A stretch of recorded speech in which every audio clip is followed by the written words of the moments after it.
মাহাত্ম্যযুক্ত শ্লোক। দান কাকে বলে? 11টা মাহাত্ম্য দানে, একটা দুটো নয়, 11টা। দেখো একদম গুনে গুনে আমরা বলবো। দান খ্যাতি করম, দান খ্যাতি বাড়ায়। কেউ যদি দান করে তার খ্যাতি হবেই। সদা হিত করম, আমাদের সব সময় মঙ্গল করে, হিত করে, ভালো করে। সংসার সৌখ্য করম, সংসার সৌখ্য করম মানে কি? একদম সংসারের সুখকারী। সৌখ্য করম, সৌখ্য করম মানে সুখ, হ্যাঁ, সংসারে। নিনাম প্রীতিকরম, মানুষের মধ্যে প্রীতি সঞ্চারকারী, পারস্পরিক প্রীতি তৈরি হয়। গুণাকর করম, গুণাকর করম মানে গুণ বৃদ্ধিকারী, আমাদের মধ্যে গুণ, বিভিন্ন রকমের ভার্চুগুলো, গুণগুলো বৃদ্ধি পায়।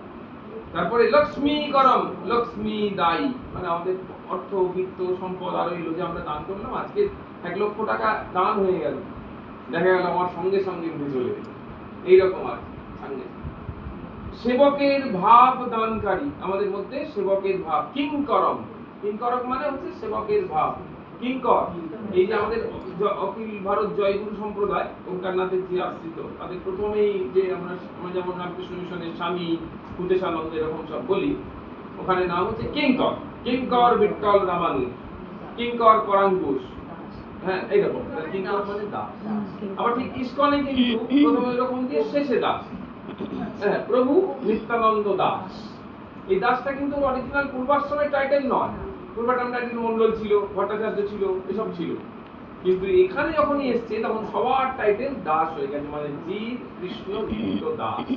এই জন্য দাস ভগবানের সেবা করছে, ভগবানের সেবা করছে, ভগবানের সেবা করছে, ভগবানের ভক্তদের সেবা করছে, ভাগবতের সেবা করছে। ভাগবত ভক্ত ভগবানের সেবক, সেই জন্য তার নাম হচ্ছে দাস।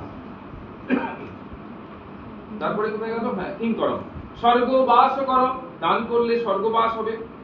এবার হচ্ছে গতিক ক্ষয় করম।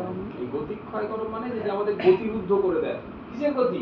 আমরা তো চলতে ফিরতে পারবো না। এটা হচ্ছে যাওয়া আসা, অর্থাৎ এই যে যাচ্ছি আসছি, এই মরবো আবার জন্মাবো, মরবো আবার জন্মাবো, বন্ধ করে দেবো। তাহলে দান করতে হয়। কলিযুগে শ্লোক রয়েছে যে বলা হচ্ছে যে কলিযুগে যেমন আমরা বলি ঋতে যধ্যেয়তে বিষ্ণু, ত্রেতায়াম যজতে মখৈ, দাপরে তু পরিচর্যায়া, কলিতে তদ হরি কীর্তনা। সত্যযুগে কি ছিল? নারায়ণের ধ্যান ছিল। ত্রেতা যুগে কলিতে বলছে কৃতে যধ্যেয়তে বিষ্ণু, ত্রেতায়াম যজতে মখৈ, মখৈ মানে যজ্ঞ। ত্রেতা যুগে যজ্ঞ ছিল।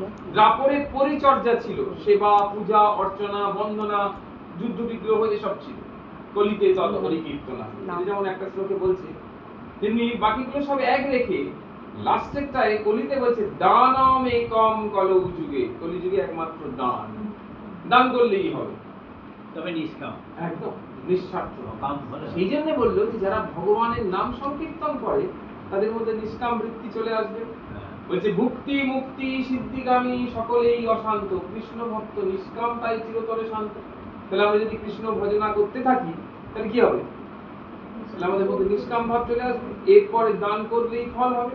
সেই জন্য এখানে বললো যে গতি ক্ষয় করম, আমাদের যাওয়া আসা পথ বন্ধ করে দেয়। নির্বাণ সম্পদ করম, আর হবে কি নির্বাণ সম্পদ করম, নির্বাণ মহামুক্তি প্রদান করছে। নির্বাণ মানে হচ্ছে মহামুক্তি, আর ফিরে আসবো না, সেই মহামুক্তি, একদম পরমাত্মার সাথে বিলীন হয়ে যাব।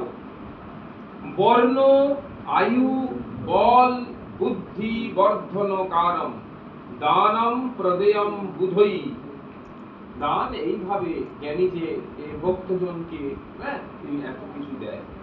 বাংলা পড়লে দেখো, দান খ্যাতি বাড়ায়, সর্বদাই হিতকারী, সংসারে সুখকারী, প্রীতিকর, গুণ বৃদ্ধিকারী, লক্ষ্মীদায়ী, সেবকের ভাব দানকারী, স্বর্গদায়ী, জন্ম মৃত্যু গতিক ক্ষয়কারী, মুখ্য সম্পদদায়ী, আয়ু বল বুদ্ধি বর্ধনকারী। তাহলে দান করতে এত কিছু হয়, কিন্তু দানটা করতে হবে কেমন? সাত্বিক। এটা কিন্তু বারবার মনে রাখতে হবে, একদম নিষ্কাম, কোনো কিছু কামনা থাকবে না, হ্যাঁ, কোনো কিছু কামনা থাকবে কোনো না, কামনা থাকবে না, দেখি পরিক্লেশ থাকবে না। পরিক্লিষ্টতা হচ্ছে খুব সাংঘাতিক। সেই ক্লিষ্টতা, পরিক্লিষ্টতা শব্দের অর্থ হচ্ছে যে আজকে 100 টাকাটা বেরিয়ে গেল। হুম। 100 টাকা দিয়ে দিলাম, মনে মনে কষ্ট হলো, যা এটা দিয়ে দিতে হলো 100 টাকা। এই যা 2000 টাকা, আগে যদি ওনার সাথে দেখা না হতো তাহলে আমার 200 টাকাটা বেরোতো, এই 200 টাকা ওনাকে দিয়ে দিতে হলো। এই শাড়িটা চলে গেল, ওই ধুতিটা, কোনো কিচ্ছু নয়। দিয়তে চ অপরিক্লিষ্টম তদ্দানম সাত্বিকম শ্রিতম। যদি পরিক্লিষ্ট ভাব হয়, কষ্ট হয় মনের মধ্যে দিতে গিয়ে, সিদ্ধান্ত না দেওয়া ভালো। একদম বলছি যে না দেওয়া ভালো, কিন্তু দিলে তোমার উল্টো বিপত্তি হবে। দেওয়ার ফলে না কর্মফল প্রসব হয়ে গেল, নেগেটিভ কর্মফল। আশা আকাঙ্ক্ষা ঢুকে গেল। হ্যাঁ, না দিলেই ভালো, না দিলে কোনো কর্মফল হতো না, কিন্তু দেওয়ার পর ওই যে গন্ডগোল হচ্ছে।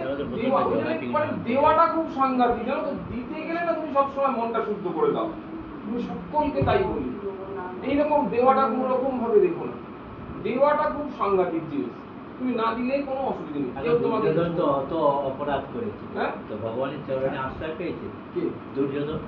হ্যাঁ, সকলে তো অ্যাকচুয়াল কর্মীর দলের মতো, সকলকে নিয়েই ভগবান লীলার রস আস্বাদন করবার জন্য এনেছেন। ভিলেন থাকতে হবে, ভিলেন না থাকলে অপরাধ করার সত্ত্বেও একদম একদম ভগবত চরণে শরণাগত হয়েছে।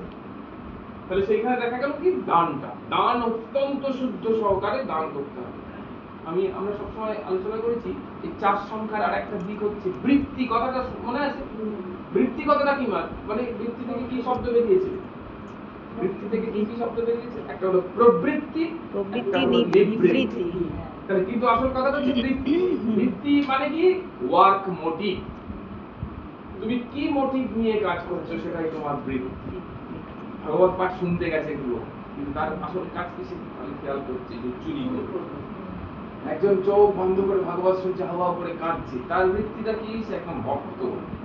একজন সংসারের কথাও চিন্তা করছে, ভাগবত শুনছে, আবার যেখানে যেখানে একটু ভুল বলছে, কি পণ্ডিত এবার বাদ্যের সময় ভুল বলে, সেসব দেখছে। এইরকম আর কি, মেশানো, মিশ্র। তাহলে কে কি ভাব নিয়ে গেছে সেই অনুযায়ী ফল হচ্ছে, কিন্তু প্রত্যেকের কর্মফল সেই অনুযায়ী হচ্ছে। যে চুরি করতে গেছে ওখানে, যে উঠলে আমি ঠিক চুরি করে নেবো, তার ফল কিন্তু তৈরি হয়ে যাচ্ছে। বোঝা যাচ্ছে কি? তাহলে এটা হলো বৃত্তি, তাই না? এই বৃত্তি কয় প্রকার? বৃত্তি হচ্ছে 4 প্রকার। আমরা এমন একটা দেখলাম প্রবৃত্তি, নিবৃত্তি দুটো, আর বৃত্তি হচ্ছে 4 প্রকার। সংকল্প বিকল্পাত্মিকা বৃত্তি, দ্বিতীয় কি নিশ্চয়াত্মিকা বৃত্তি, তৃতীয় হচ্ছে স্মরণাত্মিকা বৃত্তি, চতুর্থ হচ্ছে অভিমানাত্মিকা বৃত্তি। এই বৃত্তি কয় প্রকার হলো? 4। সংকল্প বিকল্পাত্মিকা বৃত্তিকে কি বলে? এক কথায় সংকল্প বিকল্প আত্মিকা বৃত্তি, এটা এক কথায় কি বলে? মন। একে বলে এক কথায় মন। মানে যাবো কি যাবো না, সংকল্প বিকল্প, যাবো কি যাবো না, করবো কি করবো না, খাবো কি খাবো না, দেবো কি দেবো না, বলবো কি বলবো না, সবসময় দুটো, একটা হেজিটেশন কাজ করছে, মানে মন। দ্বিতীয় হচ্ছে নিশ্চয়াত্মিকা বৃত্তি, এর এক কথায় নাম কি? বুদ্ধি। বুদ্ধি, এই যে বুদ্ধি, নিশ্চয়। হ্যাঁ, চলে নিশ্চিত রূপে যেটা বলছে, একদম নিশ্চিত রূপে বলছে না, না, বলছে, বলছে, ভাবছে, হ্যাঁ। দিচ্ছে, সব নিশ্চিত রূপ, কোনো চিন্তা নেই, কোনো দ্বিধা নেই। টাকা চাইতে এসছে, টাকা দিই, ব্যাস, একদম কোনো চিন্তা নেই। বলতে এসছে, শুনতে হবে, বলবো বলে ঠিক করেছি, বলবোই, এইরকম আর। হ্যাঁ, নিশ্চয়াত্মিকা বুদ্ধি। তারপরে কি? স্মরণাত্মিকা বৃত্তি, স্মরণ, চিত্ত, চিত্ত, চিত্ত স্মরণ করছে। স্মরণাত্মিকা বৃত্তি হচ্ছে চিত্ত। আর কি সবশেষে হচ্ছে? অভিমানাত্মিকা বৃত্তি, অভিমান, অভিমান করছে, আমি এত ভালো বক্তা, আমার মতো বক্তা কি আছে, আমাকে না দিয়ে ওকে দিল, অহংকার। এই চারটেই হলো গোবিন্দ উস্কে দেয়। হ্যাঁ, কোথায় যাবে? গোবিন্দকে তো উস্কায় না, উস্কায় কিন্তু মায়া। ওই ভাবনা করে, এই ভাবে কি গোবিন্দকে, আমাদের কি বলছে কি?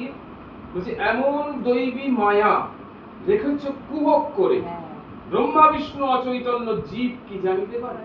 এমন মায়া। কারণ ভগবান করে না, কারণ ভগবানের আরেক নাম কি? ভগবানের আরেক নাম কি? কুহক অন্তকারী। সবের মধ্যেই বলতে তাহলে নয়।